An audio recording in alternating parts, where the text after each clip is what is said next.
primeiro passo, conhecer qual é o seu perfil.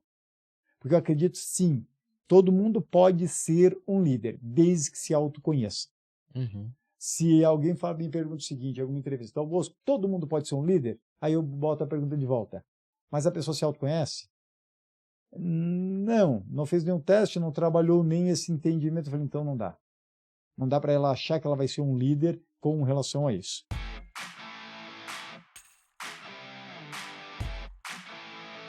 Se você deseja acessar um canal sobre casas inteligentes com apresentação de dispositivos que tornam seu dia a dia mais fácil, dicas de automação, explicações como tornar sua casa mais digital e ter acesso a tutoriais e muito mais, acesse Makers Vault no YouTube. É tudo junto. Makers Vault, o segredo dos fabricantes, o canal para aprender e se desenvolver. Olá pessoal, bem-vindo de volta ao Descomplica T&D, o podcast de treinamento e desenvolvimento humano mais completo do Brasil e também dos países de língua portuguesa. Eu sou Michel Mussolini e eu agradeço a cada um de vocês que nos acessaram para ouvir e toda semana ouvindo, refletir e se desenvolver. A diversidade humana traz desafios nos relacionamentos em todos os segmentos e nichos. Desde a forma como a pessoa interage com o próximo, enxerga o mundo, se relaciona com o mundo, até a forma como realiza suas compras, faz negócios, recebe feedbacks, dá feedbacks, está em constante evolução. Uma força de trabalho multigeracional é composta por pessoas de diferentes fases da vida. E nos dias de hoje, esse tipo de equipe é cada vez mais comum, porque a expectativa de vida média vem aumentando e mais pessoas estão optando por continuar no mercado de trabalho. Não só o mundo encontra-se em um momento de grande fragilidade, ansiedade, não linearidade e muitas vezes muito incompreensível, que nós denominamos o mundo bunny, mas também as relações humanas estão cada vez mais difíceis com o grande relativismo e fundamentalismo que vieram aflorando pelo mundo nos últimos anos. Diante de tantos desafios, é possível criar e fortalecer a sua marca pessoal como profissional e como líder e vencer toda essa variedade de cenários? Quais são os desafios da gestão de talentos e do sucesso empresarial em ambientes multigeracionais? Para responder esta e outras perguntas, trazemos hoje no nosso episódio uma pessoa para lá de especial e preparada. Oceanógrafo com foco em fotojornalismo ambiental, marketing de conteúdo e ciência de dados, possui MBA em gestão de empresas, certificação em PNL e gestão de projetos, pós-graduação em gestão, mestrado em Design Thinking aplicado à tecnologia, atualmente doutorando em turismo de hotelaria com o tema Marcas em Destino. Sua vida profissional sempre foi uma sequência de oportunidades abertas em função da sua garra, da sua consistência, aplicadas dentro de uma estratégia bem desenhada e delineada de marca pessoal. Ele é mentor de marca pessoal com sucesso no Brasil e no mundo. Autor e coautor de livros relacionados à marca pessoal, liderança, carreira executiva, marketing para C-levels, entre outros. Nos últimos anos, trabalhou pelos 4 continentes, construindo e guiando negócios ao sucesso, seja no aumento de faturamento, como na melhora do posicionamento das marcas para elas se tornarem mais atrativas para os clientes internos, que são os colaboradores, mas também para os clientes externos e para os investidores. Por conta destes diversos trabalhos, adquiriu uma vasta experiência de liderança de equipes multiculturais e de distintas gerações. Atualmente, além de consultor e palestrante com mais de 10 mil horas de mentoria, é colunista da NSC Comunicação, afiliada da Rede Globo, em temas como marca pessoal, gestão de carreiras, liderança e marketing pessoal. Mas também é colunista da CBN e da Band TV. Além de tudo isso, pratica também ações voluntárias a projetos do terceiro setor que buscam o desenvolvimento sustentável de crianças, adolescentes e mulheres em vulnerabilidade social. Em especial, ao trabalho realizado na Bolshoi Brasil e na ONG Orienta a Vida. Filho de militar, mãe sacoleira, também é atleta de jiu-jitsu, tem 39 anos e se considera um nômade digital.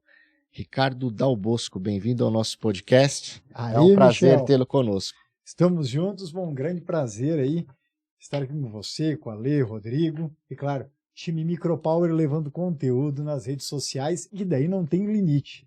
Muito obrigado aí pela sua presença. Eu sei que sua agenda é bem repleta e para nós é um prazer tê-lo aqui. Então vamos começar com a nossa primeira pergunta, falar um pouquinho dessa sua experiência em diversos países, praticamente aí todos os continentes, e durante esse processo, como você vê no contexto corporativo essas diversas gerações trabalhando de forma em conjunto nessas empresas? Olha só que interessante.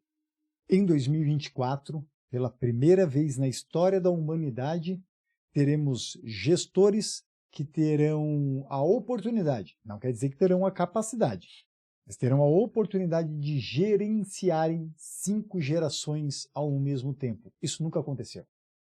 Se a gente for pegar o porquê disso, aumentou-se a longevidade. Brasil, se for pegar a estatística, o último fechamento de novembro de 2022, são 77 anos. Né? Na África, por exemplo, em um dos países que eu morei, quando eu cheguei lá, a expectativa era 42 anos. Era o que era o Brasil lá pela década de 40, por aí, né? Até um pouco antes, e isso aí vem aumentando. Só que daqui para frente, claro, se não bater um novo Covid, né? A tendência é que sim, a gente vai vivendo, a expectativa vai aumentando também, mas estima-se que apenas um ano agora a cada década. Mas o que está acontecendo? Por que eu faço essa provocação em termos das 5 gerações?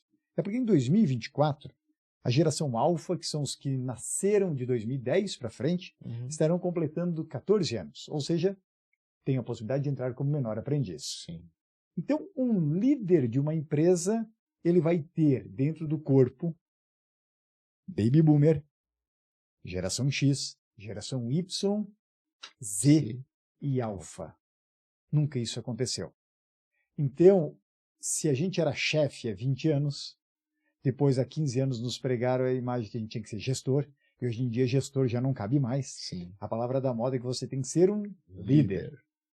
Consequentemente, o maior desafio desses profissionais e também dos RHs, headhunters, para filtrar e entender quem é quem que eles vão colocar dentro do processo seletivo e passar, né, nessa linha do recrutamento e seleção, não estará alicerçado dentro das hard skills.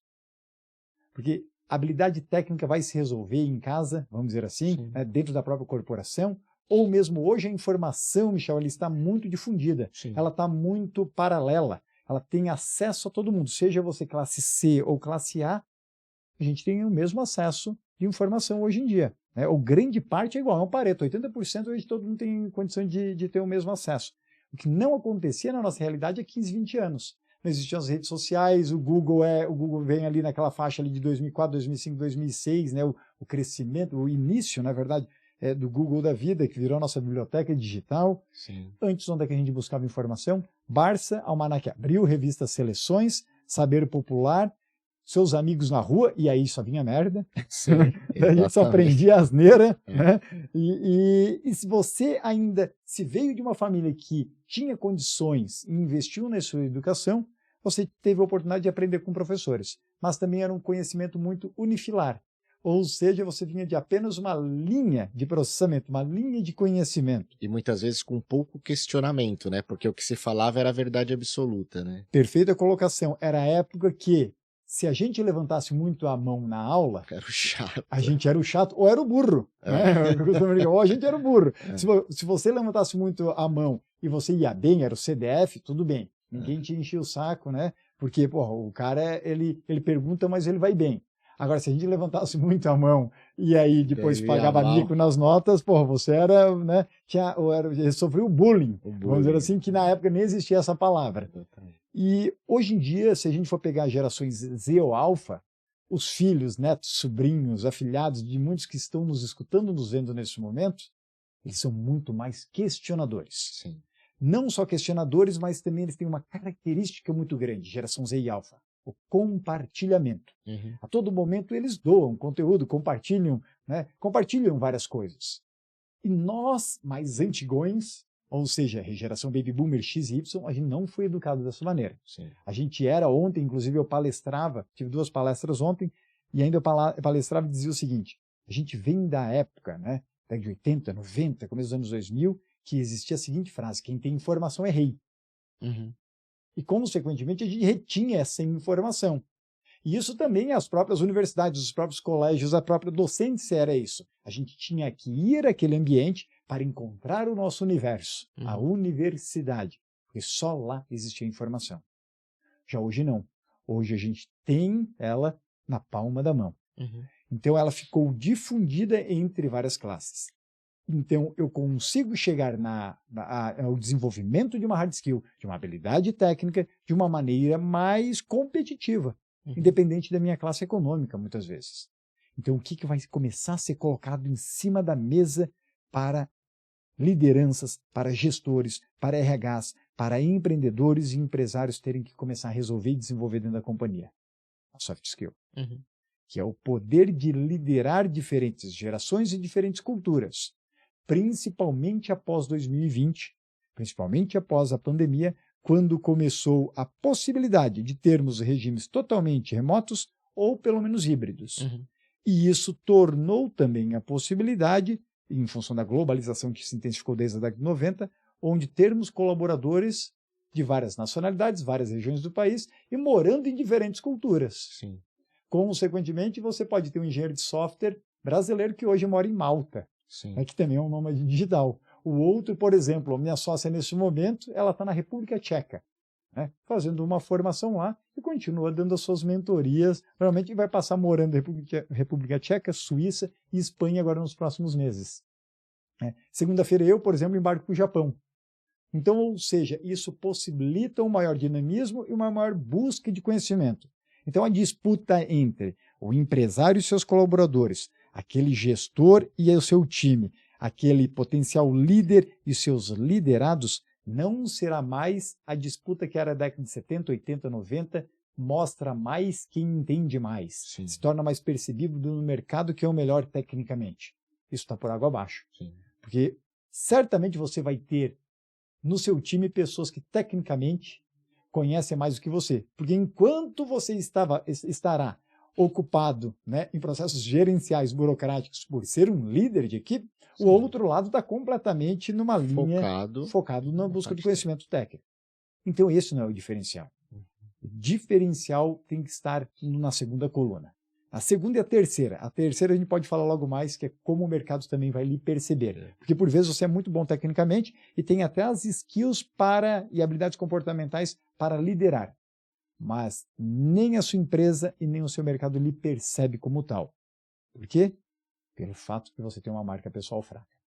Então, antes da gente chegar nessa marca pessoal, vamos falar um pouquinho sobre as habilidades, né, interpessoais, que são soft skills, né?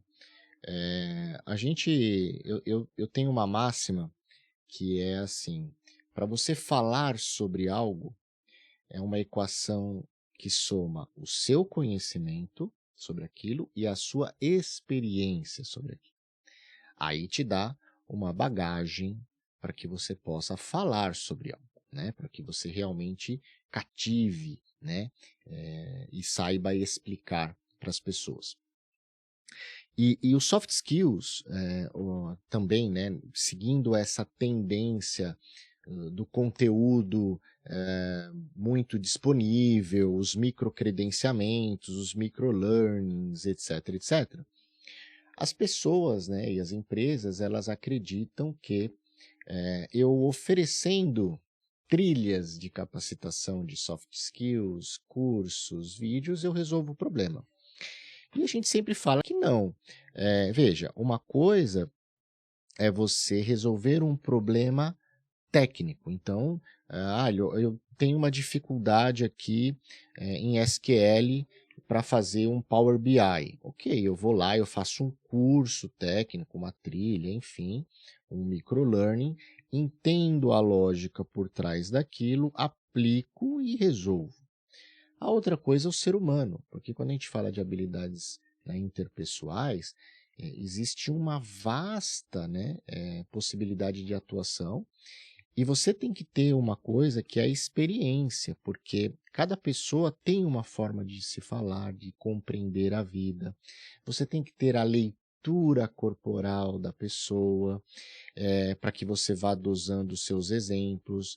Você tem que ter a experiência para que você possa fazer analogias, para que a pessoa consiga entender, né, o que aquela atitude dela provocou na organização, provocou para ela. Então a gente sempre fala, olha, os cursos, sim, são interessantes para te dar insights, mas você só vai aprender a ser um bom líder liderando pessoas.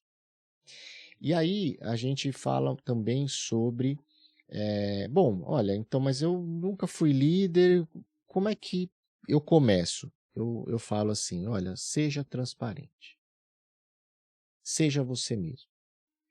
Se você sabe, você orienta. Se você não sabe, diga, olha, não sei te responder, é novo para mim essa situação, vamos fazer juntos, vamos aprender juntos. Então, seja transparente, seja humano, né? Desça no mesmo nível do seu liderado, independente de que posição hierárquica ele está na organização.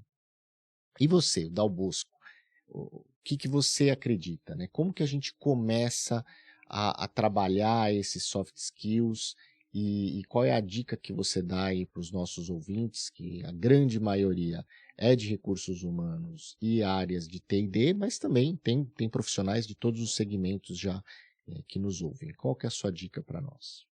Costumo dizer o seguinte, como é que a gente combate alguns medos que a gente possa ter no mercado, ou no nosso próprio desenvolvimento como líder?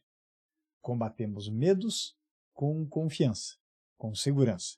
E como é que eu começo a pegar segurança em mim mesmo para me desenvolver?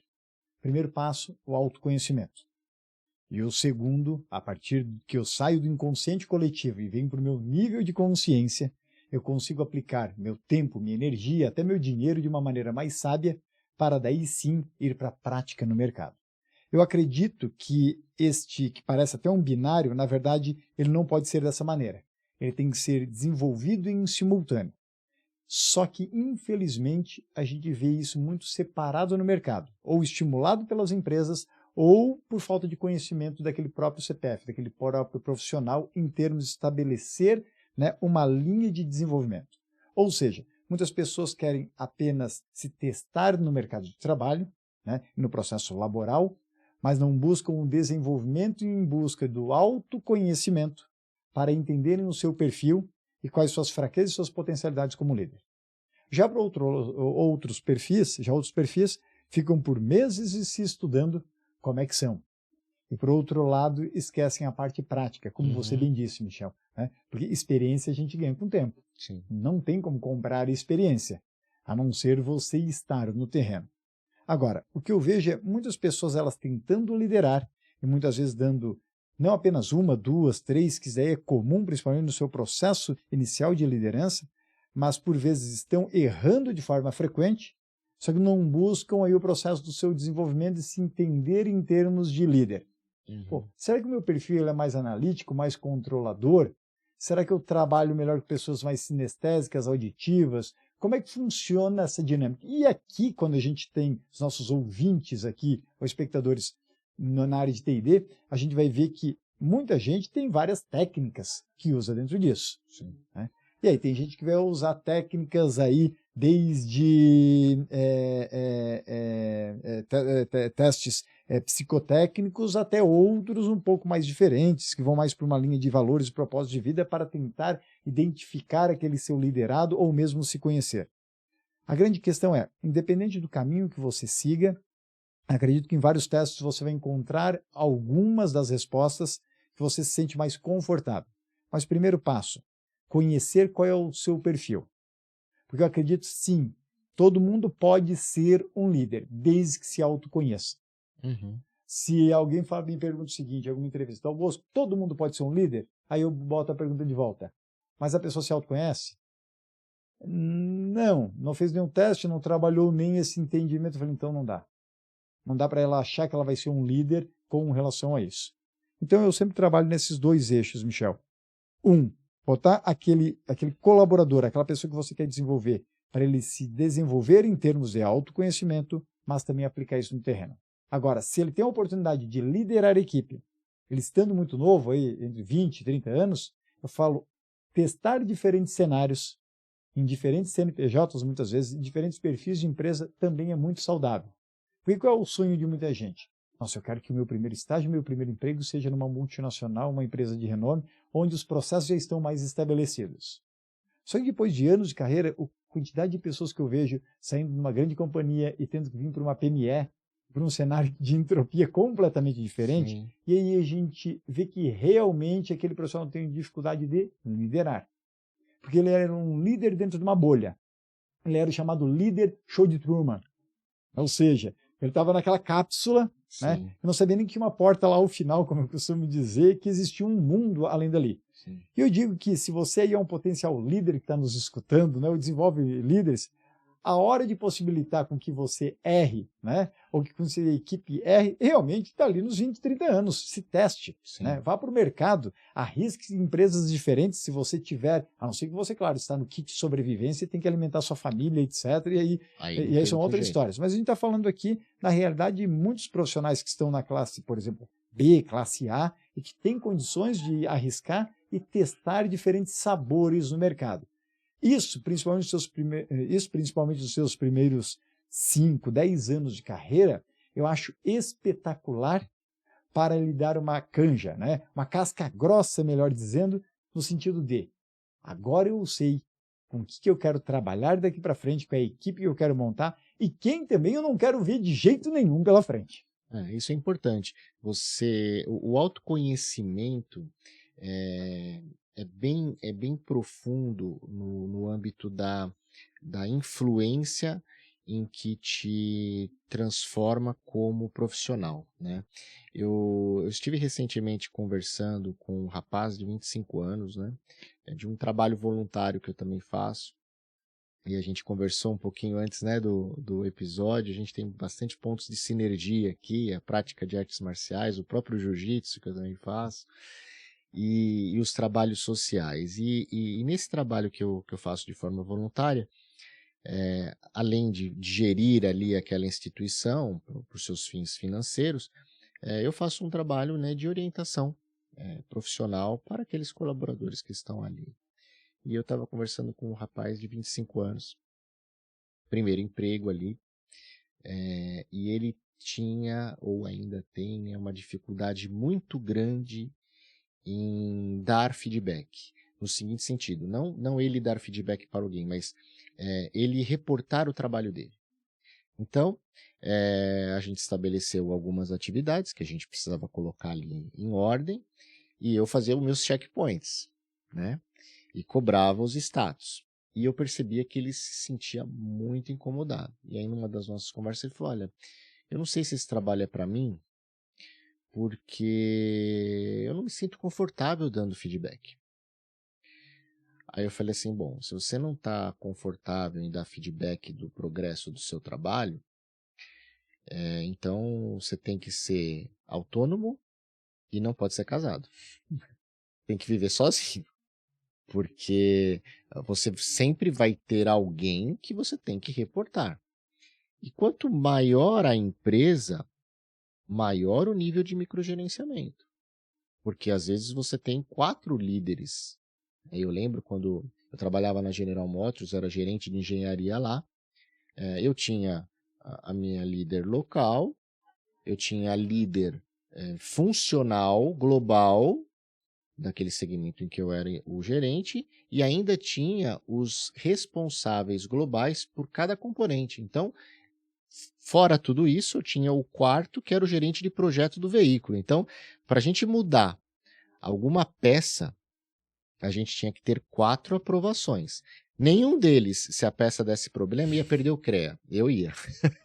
Mas eu tinha que pegar 4 aprovações para colocar aquela peça no carro.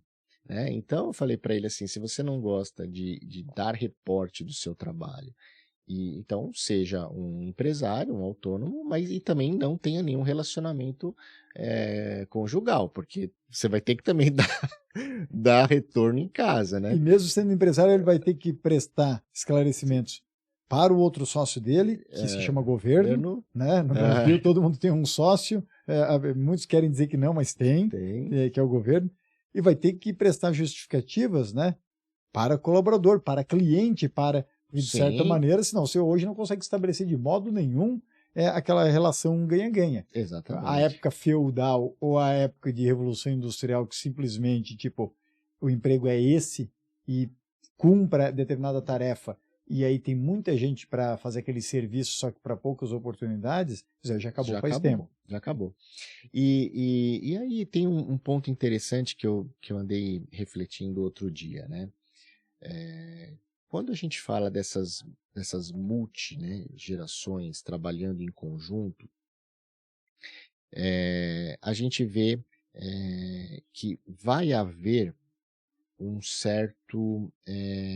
uma certa acomodação de todas as partes por uma convergência em comum, né? Então eu lembro, por exemplo, quando eu saí do setor automotivo e fui para o setor de tecnologia, há 10 anos atrás, uma coisa que me espantou já há 10 anos atrás era a forma como, no ambiente, né, de tecnologia, os funcionários falavam com o seu líder. Porque para mim era chefe. Eu vinha do setor automotivo muito hierarquizado. Quando eu comecei a trabalhar, os gerentes não era open office, os gerentes tinham portas fechadas, os gerentes tinham secretárias. Então, assim, para você falar com o seu gerente era né, quase um deus ali, né? Você tinha que marcar horário, bater na porta, enfim. Ao longo, né, isso em 99, quando eu comecei a trabalhar no setor automotivo, aí foi indo, aí daqui a pouco os gerentes perderam as secretárias por questão de custo, não foi por questão de modismo ou de RH. Aí daqui a pouco, agora o RH entra com o Open Office para, né, quebrar certas barreiras, etc. e tal. Mas a gente ainda era um ambiente muito hierarquizado. Aí você vai para um setor de tecnologia, já sentia né, aquela forma, né, que o pessoal entrava, muito questionador, né, nesse ponto aí os millennials já trabalhando, né, forte nesse mercado. E daqui a pouco começa a entrar os centennials, os Zs, né, e mais questionadores ainda. E no último congresso do Shrim que eu atendi, que foi em Las Vegas, né? Esse ano vai ser em Las Vegas novamente, agora em junho eu vou estar lá. Apresentaram uma pesquisa em que falavam o seguinte, né?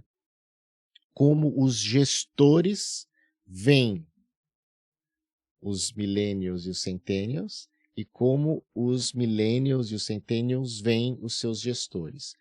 E isso foi, né, no último congresso, foi 2019, né, o presencial.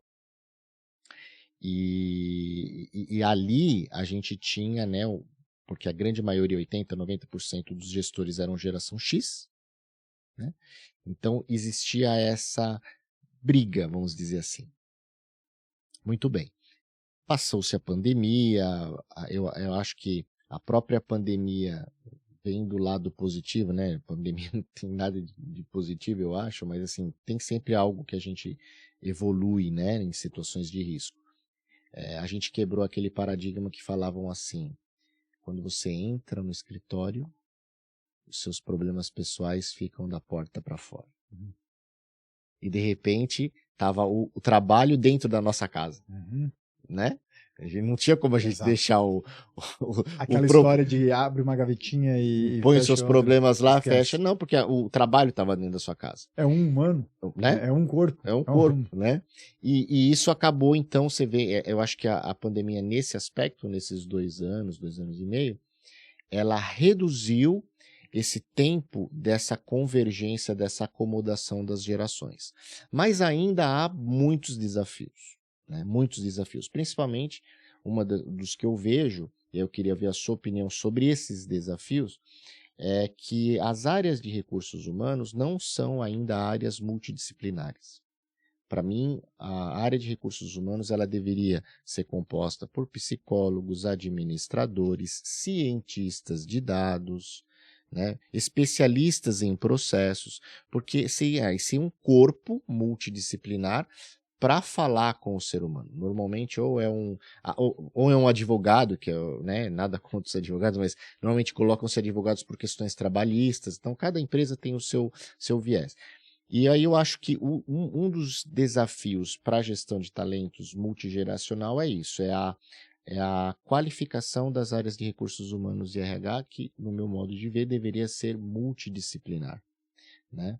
Para que a gente tenha uma abordagem mais assertiva, que entenda as gerações e consiga essa maior convergência em menor tempo.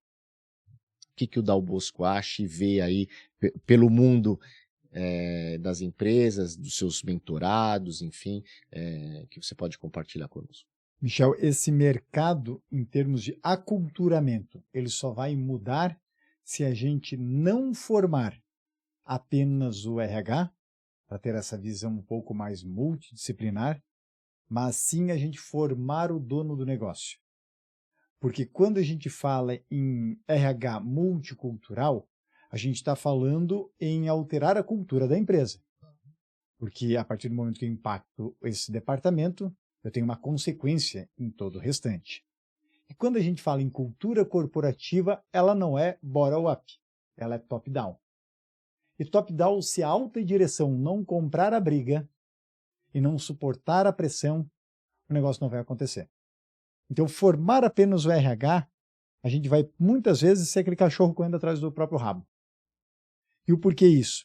Porque se a alta direção ela não assumir isso como um compromisso e ver isso como um trabalho de médio e longo prazo, a gente vai ser só aquele cavalo pangaré que tem arranque, tem um outro treinamento, tem uma outra palestra, mas segunda-feira está todo mundo com uma pilha de papel em cima da mesa, um monte de 100 e-mails que caíram no final de semana para aquele RH tratar, IVA, IVR, IVT, para realmente ter que trabalhar aí, porque o começo do mês está chegando. Tá. E por que eu faço essa provocação aqui? Por causa que a gente tem uma questão onde, no Brasil, se você for perceber, raramente a gente vai encontrar nas empresas RHs estratégicos. A gente tem RHs tarefeiros. São muito mais, até hoje, um DP, um departamento pessoal, e por vezes, não é porque eles querem, mas muitas vezes são alguns até RI, recursos inumanos, né, eu costumo brincar, do que de fato humanos, porque eles não conseguem, em função da pressão e em função da energia que a própria empresa dá e recursos para que eles possam ser estratégicos e serem cada vez mais humanos, porque a multidisciplinaridade é puxar a humanidade de cada um, sim, por causa que nós somos distintos, né? Nós somos semelhantes, mas não somos iguais. Então, o que a gente observa hoje são RHs muito mais tarefeiros do que estratégicos. E, consequentemente, isso não vai ter mudança para baixo, por esse cenário que a gente se encontra. E por que isso acontece? Bom, qual é a causa do problema? Que, consequentemente, gera uma consequência. É o fato de que o RH é a banda pobre, ou seja, é a unidade pobre, geralmente, dentro das empresas. O RH tem dinheiro, o RH paga, mas, de fato, ele não é uma unidade que tem dinheiro. Quem tem dinheiro dentro da empresa? Setor de vendas, setor de marketing. Esses setores são setores ricos que a gente chama dentro da companhia. Tanto é palestra. Se você vende uma palestra diretamente para eu como palestrante, para direção comercial, direção de marketing que toca um evento, geralmente é um negócio, são aqueles eventos mais apetitosos, né, mais volumosos. Agora, quando é um RH que compra, geralmente, putz, toda hora querendo espremer preço, porque a banda pobre, vamos dizer assim, pô, não tem orçamento, etc. Mas a culpa não é do profissional de RH, né? Mas é porque o chefe não dá dinheiro para o RH, porque até ele perceber um efeito, uma mudança na companhia, é um caminho mais longo, de médio a longo prazo. Sim. Agora, eu aplico dinheiro no setor de marketing, eu aplico dinheiro no setor de vendas, o resultado ele pode ser imediato. Injetei aqui, me trouxe vezes 5, vezes 7, vezes 3 em nível de conversão. Agora, olha o que é aplicar dinheiro no RH. Vamos formar este setor, vamos implementar a cultura de employee branding. Em vez da pessoa ficar 1 ano conosco, vai ficar 1 ano e 3 meses, 1 ano e 6 meses, 2 anos. E aí depois talvez esse cara vista a camisa. E esse cara vestindo a camisa, ele consegue contagiar mais a comunidade dele, né? Ele consegue influenciar as outras pessoas. E ele influenciando as outras pessoas digitalmente ou no ambiente offline, ele pode sim conseguir trazer outros colaboradores que queiram trabalhar conosco, ou então isso ajudar a vender.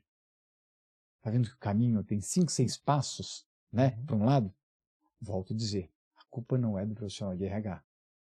Mas se não mudar lá no topo, e este topo ele ter como um compromisso que isso seja, sim, né, um posicionamento da empresa daqui para frente, eu não vejo grandes mudanças acontecerem. A gente vai continuar vendo essas falhas constantes, empresas não conseguindo reter, líderes não sendo formados e treinamentos feitos apenas de forma esporádica, mas na verdade muito superficiais, porque a gente não mexe no vespeiro que tem que mexer, pelo fato de que muitos donos de negócio, muitos empreendedores não estão querendo assumir esse compromisso. E por que não fazem isso, Michel? Trabalho. Vai dar dor de cabeça, vai dar cobrança, vai dar suor, vai dar erro, gera investimento. Mas é a única maneira que pode influenciar na perpetuidade da empresa, Sim. na perenidade. Só que muitos CNPJs, muitas marcas corporativas estão olhando apenas numa estratégia de curto prazo, apenas numa relação de causa e efeito de forma muito rápida. E depois eles não entendem porque a rotatividade deles é alta. Então, minha grande chamada de atenção para quem está nos vendo, nos escutando é muito difícil você ter essa mudança de fato dentro da sua companhia se isso não for algo assumido pela alta direção. Então, né, o imediatismo, né, que a gente vê hoje em todos os campos da vida, né?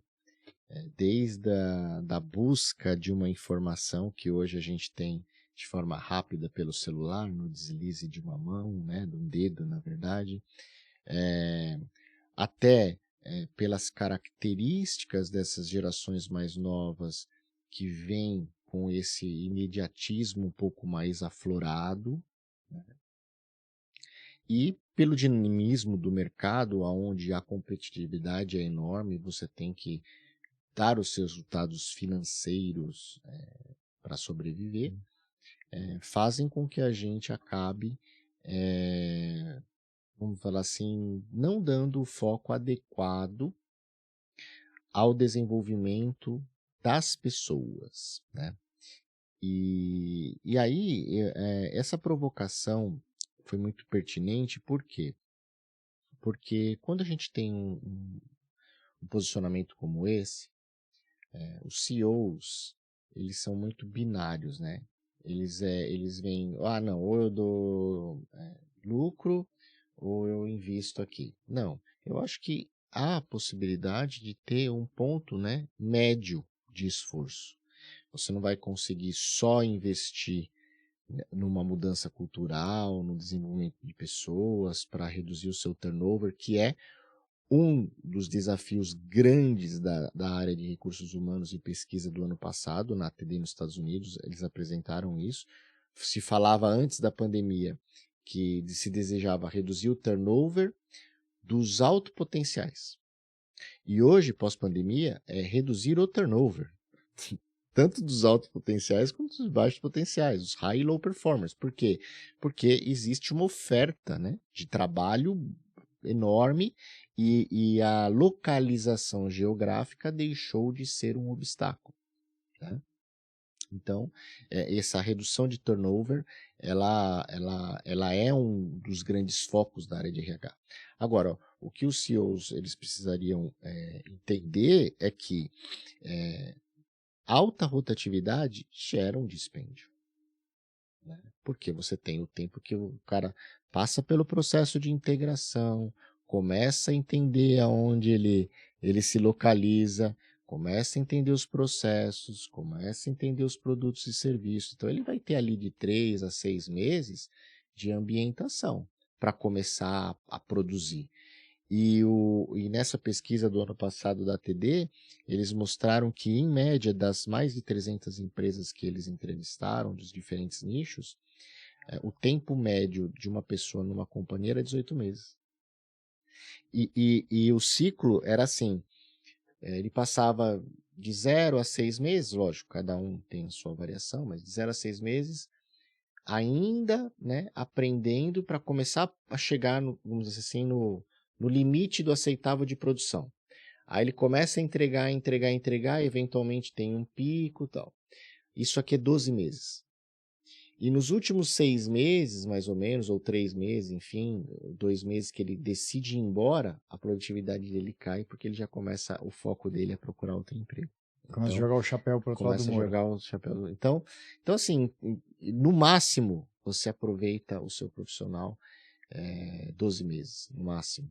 Esses dias eu fiz uma publicação até no meu LinkedIn, Shell, e colocava lá, né, das 10 maiores empresas do Vale de tecnologia, daí entrava Google, Facebook, LinkedIn, Twitter, e lá vai, o tempo de permanência, médio também. O negócio fica aí entre 1 a 2 anos, não está passando disso. Porque quando a paixão acaba, ontem até saiu uma pesquisa também no LinkedIn, que dizia, né, geração Z hoje em dia não quer apenas mais trabalhar naquela grande empresa de tecnologia. Eles querem propósito. Querem começar a pensar em outros significados. E assim como acontece no nosso relacionamento amoroso, no nosso relacionamento empresarial, né? Ou seja, a paixão ela também tem um prazo de validade. Entre 6 meses a 3 anos ali. E o que depois que mantém um relacionamento, depois que mantém um relacionamento pessoal ou profissional? O respeito, o amor, ou seja, aquela cultura também que você formou em cima daquilo. Então, enquanto dono do negócio, por que ele não sente? E vai ser muito difícil, né, esse processo de aculturamento. A pessoa tem que querer estar aberta para isso num primeiro momento. Por causa do período da paixão, o dono do negócio não sente. E como os ciclos eles estão muito rápidos, cada vez mais rápidos, ou seja, ele não consegue dar tempo de ver essa virada, ele não tem muitos colaboradores que estão há um longo tempo dentro da companhia para ver que vale a pena investir na cultura corporativa. Só que aí, na verdade, é um tiro no pé, porque cultura corporativa se encontra e você percebe desde o processo seletivo, desde a comunicação da empresa já na rede social, desde o posicionamento da marca pessoal e da marca corporativa e da marca pessoal também dos líderes e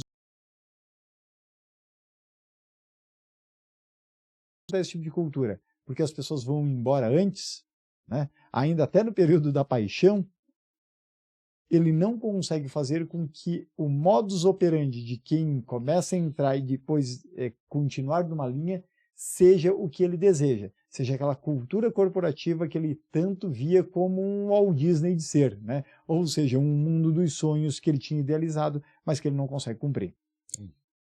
E então vamos falar um pouquinho sobre marca pessoal, né? Como que nós podemos, você comentou no comecinho da nossa conversa, né? De às vezes você é um excelente líder, um excelente técnico, mas santo de casa não faz milagre, dentro da sua companhia, a sua companhia não lhe vê dessa forma, e eventualmente até o mercado não lhe vê dessa forma. Então, dicas para nós aqui, né? Desenvolvimento de marca pessoal. Como fazer, como desenvolver? Muitos colaboradores não desenvolviam sua marca pessoal ou por falta de estratégia, ou de quem poderia guiá-los em termos de ensinamento para alcançar um objetivo maior, ou muitas vezes por medo, no sentido de o que a minha companhia vai pensar se eu estiver me projetando. Tá. o que acontece nessa segunda situação? A pessoa não se projeta, a empresa daí também não lhe percebe, consequentemente também não fica com medo de lhe perder e também daí não lhe valoriza. Ou seja, hoje de manhã eu mentorava um profissional que ele dizia, Dal Bosco, essa semana eu ganhei uma grande proposta dentro da própria companhia, e ele já é C-level, mas daí a companhia querer manter ele agora cada vez mais aqui para frente, fizeram como se fosse um plano de carreira bem robusto em todos os sentidos, eu vou dizer, em termos de cargos que ainda dá para ele avançar, isso que ele já é C-level, mas outros postos e outras pastas que dá para assumir, assim como financeiramente, porque ele começou a se projetar de uma maneira estratégica que a gente desenhou, consequentemente a empresa ficou com certo receio de perdê-lo e com isso passou a valorizar ele mais. Olha só que interessante. Então, muitos profissionais, por vezes, eles acabam achando que eu criar uma estratégia para ir para a linha de frente, isso vai me prejudicar. Raros os casos que isso acontece. Porque quando você não se posiciona, quando você não é visto, quando você não se valoriza para depois ser valorizado, eu deixo em cima da mesa para o outro decidir o que ele quer. E não, de fato, eu coloco em cima dessa mesa qual é a percepção que eu quero que o mercado me entenda. Então, esse grande jogo aqui é o que as pessoas estão começando a perceber que dá para fazer uma virada a partir de agora. E o porquê que ainda mais intenso nos últimos 10 anos se fala em personal branding? Por causa que a própria rede social ela tirou um intermediário do meio desse processo, um intermediário neste processo. Ou seja, a gente consegue chegar no decisor, a gente consegue chegar em quem pode de fato impactar uma decisão diretamente. Porque o típico intermediário que eram as grandes mídias, aquele agenciador, aquele atravessador, existe ainda. Mas eu consigo driblar, porque quando eu tenho a minha rede social, onde eu sou o próprio produtor de conteúdo, eu consigo me expressar, quem está consumindo pode sim ser o que tem a decisão em mãos. Então, agora deixa eu te fazer uma pergunta provocativa. Você estava falando, eu lembrei de uma analogia, eu gosto de falar em analogias porque fica mais compreensível, né? Uma relação profissional e uma relação pessoal, existem diversos pontos semelhantes, né? Então, eu vejo assim, você está num relacionamento com uma pessoa, né? Para você conquistar aquela pessoa, você passa por um período em que você vai escolher a melhor roupa, vai escolher o melhor perfume, né? Vai viver aquela fase da paixão. Do Zé Bonitinho. Zé Bonitinho. Aí você conquistou aquela pessoa. Muito bem. Tendência, não vou falar que é normal, porque não é normal, mas assim, a tendência é a pessoa acabar caindo num certo comodismo em ambas as partes, e aí você acaba não se vestindo bem, não, enfim, bota qualquer roupa, vive uma vida normótica. A normose não é boa em nenhum sentido.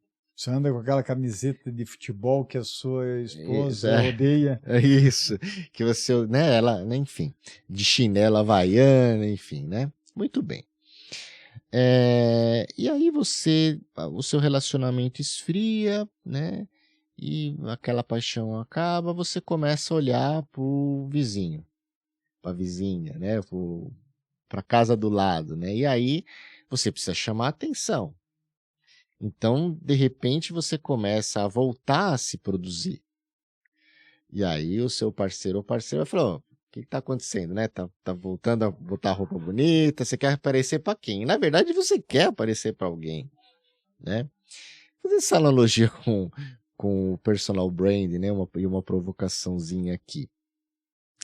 Um relacionamento profissional, né? Lógico, não é um relacionamento afetivo, mas eu acho que é mais ou menos assim. A pessoa, ela na entrevista, ela é a melhor profissional de todo mundo, não tem, né, falhas, e quando tem, reconhece, enfim, é a pessoa perfeita, né?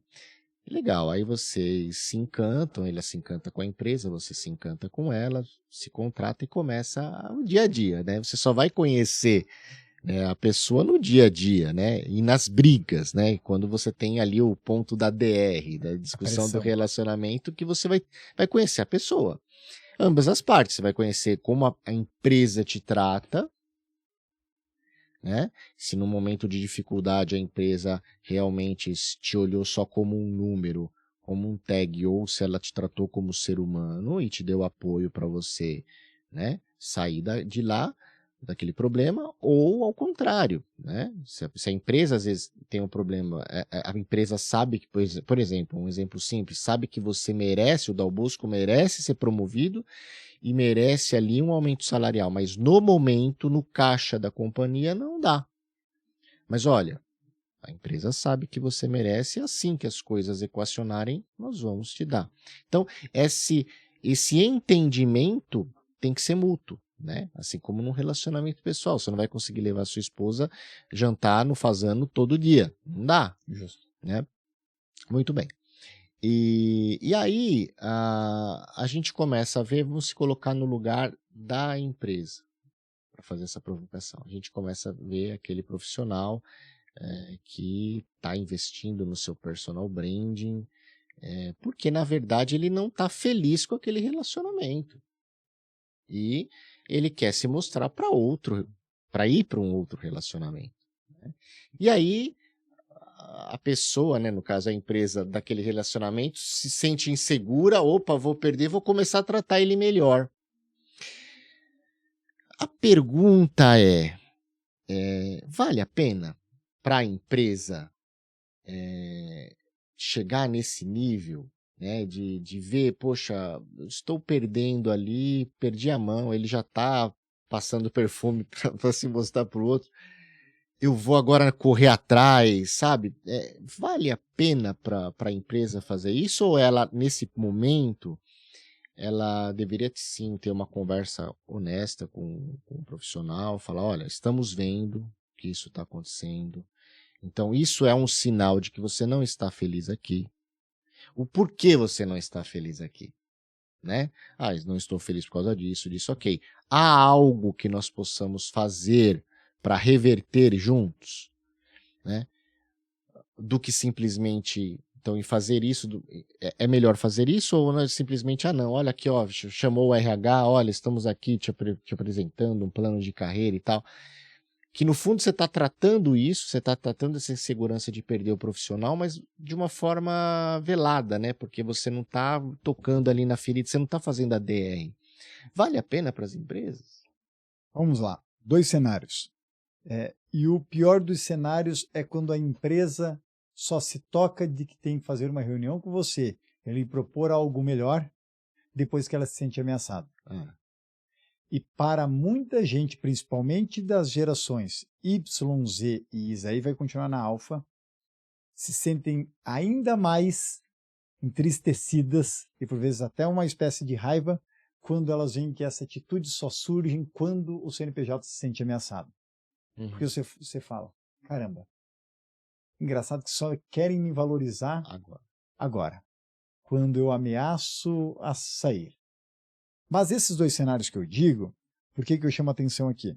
Eles são constituídos de 2 maneiras. Sim, a gente passa mais perfume quando você quer ir pular a cerca, e aí simplesmente ele ou ela querem ir, né, dar aquela olhada, vamos lá, para o terreno vizinho.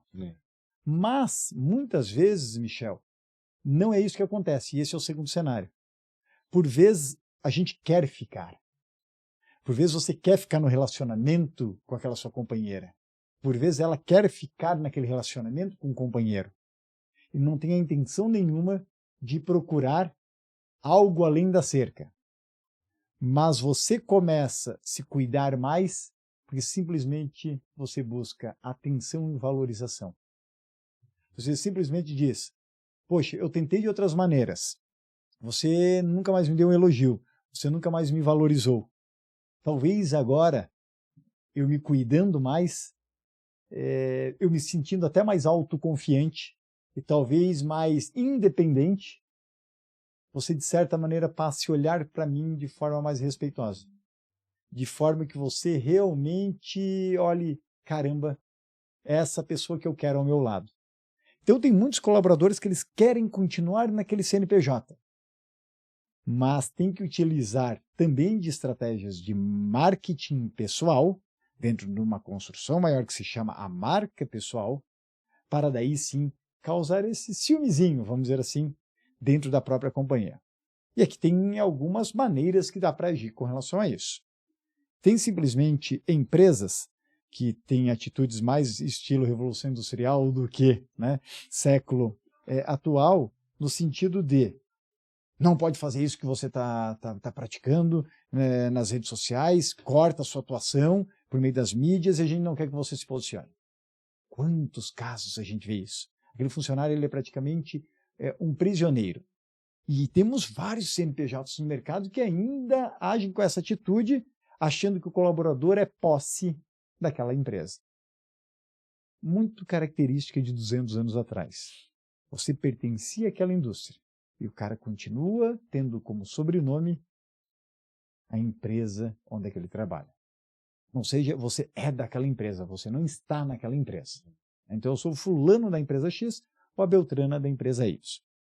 Agora, tem muitas companhias que, por vezes, por causa do modus operandi, estão lá no olho do furacão, muitas vezes acabam não conseguindo olhar para o lado e deixam de valorizar e até sentir o perfume, né, dos seus colaboradores, vamos dizer assim, de uma maneira um pouco mais aqui fantasiosa.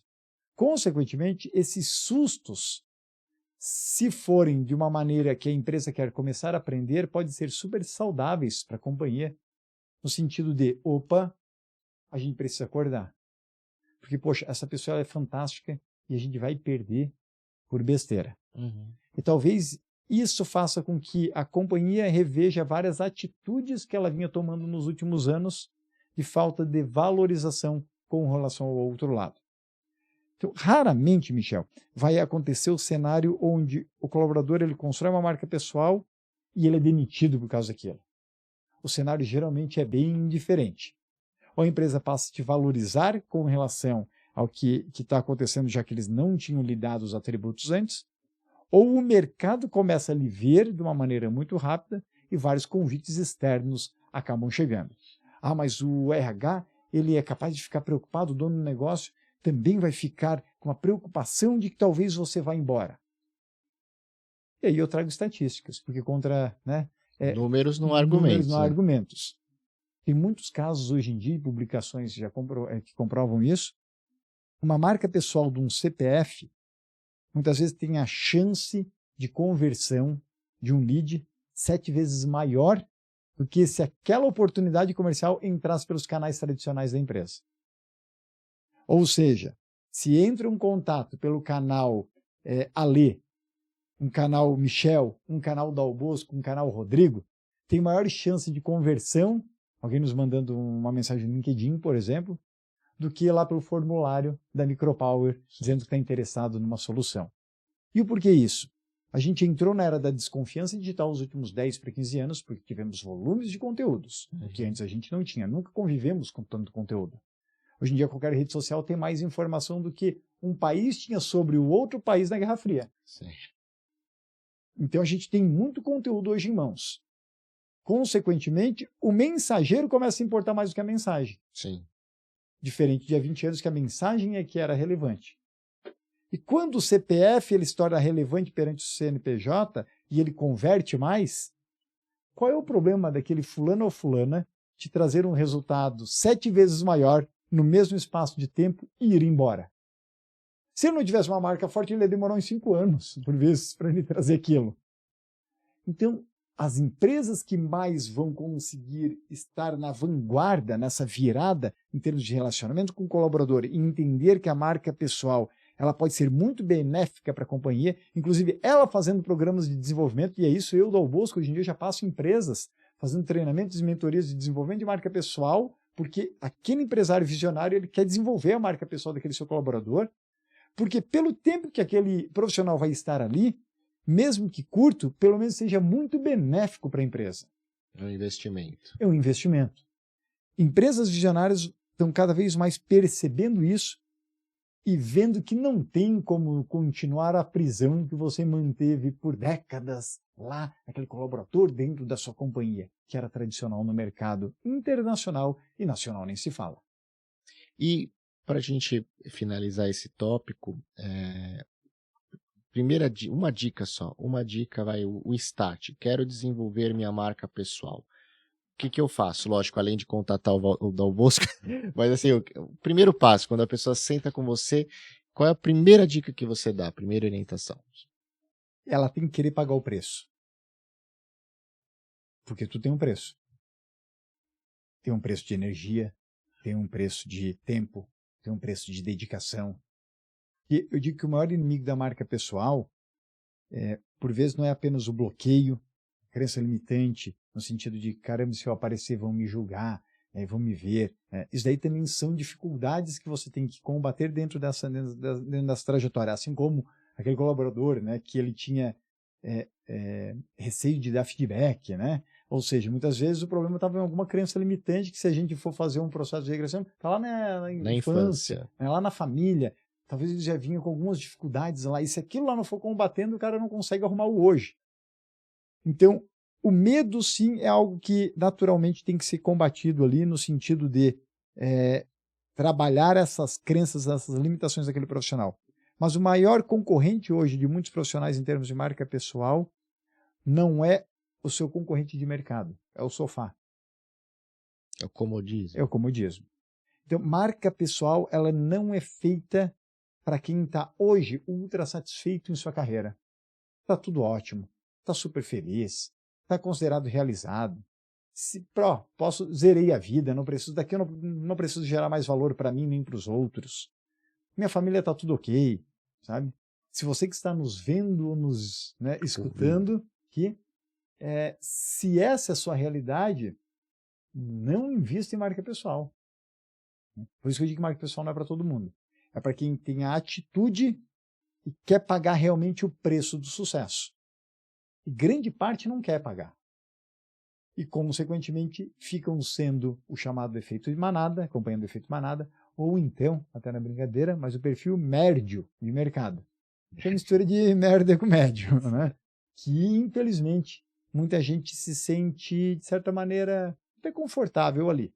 Agora, se você se considera ponta de lança, se você realmente atinge o seu mercado, você impacta, você está à frente, você se lança dentro dessa projeção e quer construir uma marca pessoal, atitude, né, de combater o comodismo é a primeira.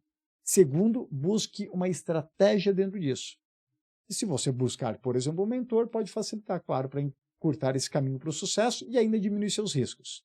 Estratégia. Porque senão, depois de um tempo, vai parecer que você está caminhando numa esteira e parece que nada acontece, não sai do lugar, e muitos acabam desistindo depois de 1 ano, 2 anos, porque, mas tal coisa não dá resultado. Mas claro, o cara não procurou alguém que pudesse encurtar todo esse caminho do cara. Estratégia. E terceiro passo fundamental é depois manter a consistência dentro do que um mentor vai lhe indicar para fazer. Porque marca se torna marcante e memorável por meio de consistência. Muito bom.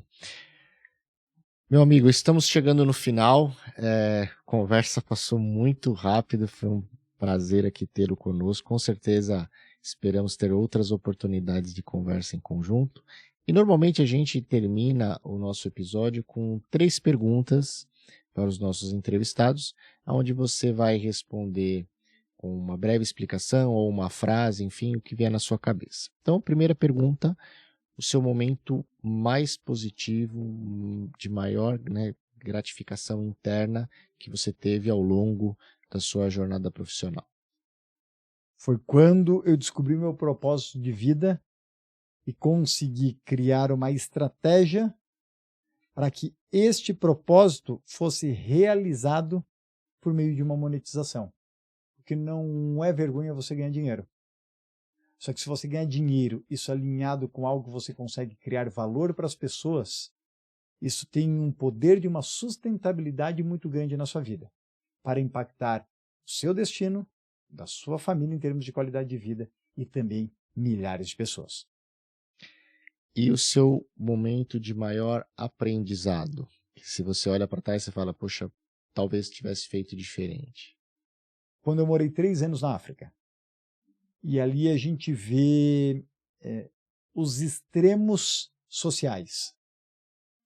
5% ultra rico e pessoas todo dia que eu via comendo lixo ou mortas. Principalmente no período pós-guerra civil. Uhum. Consequentemente, isso te gera várias reflexões sociais da sua própria humanidade, profissionais, e uma grande reflexão no sentido de o que de fato é ter sucesso na vida. E eu ressignifiquei isso. E que antes, para mim, sucesso era ser CEO de uma grande empresa e juntar muito dinheiro e ganhar pelo menos 120 mil reais por mês.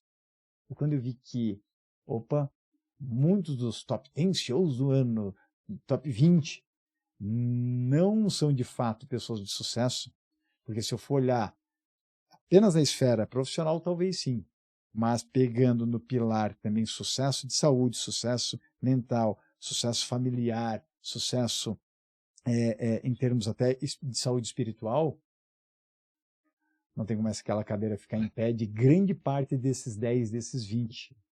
E isso nas minhas vivências multiculturais, morando desde país ultradesenvolvido a país subdesenvolvido, comecei a perceber que, a vida não pode ser só isso. Não dá para ser apenas ganhar dinheiro e ter um cargo.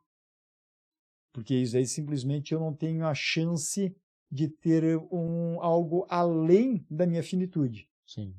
E a minha marca pessoal é a única maneira de eu abraçar a eternidade. É a única maneira da gente continuar vivos mesmo estando mortos. Né? Um exemplo é o que você veste agora, Harley Davidson. Né? Mesmo estando mortos, de certa maneira construíram um legado. Uhum. E a África me deu um grande entendimento e um nível de consciência para depois aplicar primeiro na minha vida. E depois, com causa e efeito, eu consegui ensinar outras pessoas que tanto eu inspirei, motivei e transformei a vida nos últimos anos.